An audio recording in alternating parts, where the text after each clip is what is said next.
Before I enter my syllabus or my courses, first I recommend to study some book, not go rushly, just read 1-2 page in a day to concentrate for reading section.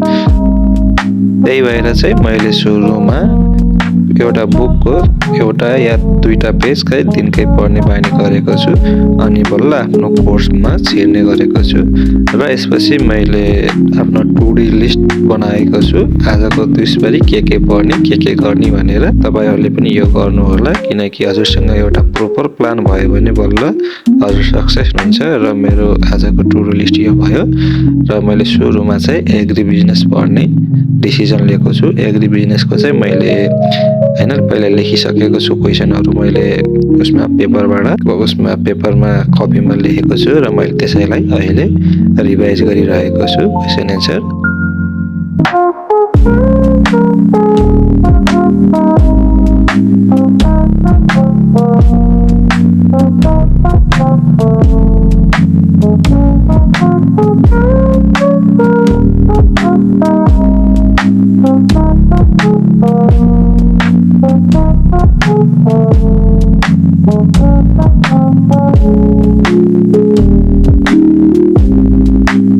After your completed first task, please tick the to-do list and go for another one.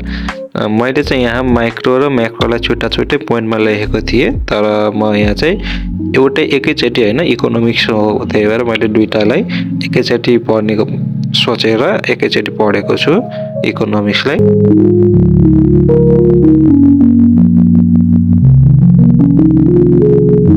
Please take your tea break or something what you want to do. You take a break for some times and then I started my vocab study. किनकि अहिलेको जमानामा English कतिको important छ हजुरहरुलाई पनि थाहा छ मैले भनिराख्न पर्दैन त्यही भएर मैले आफ्नो यो स्टडीमा चाहिँ इंग्लिशलाई पनि फोकस गरिरहेको छु।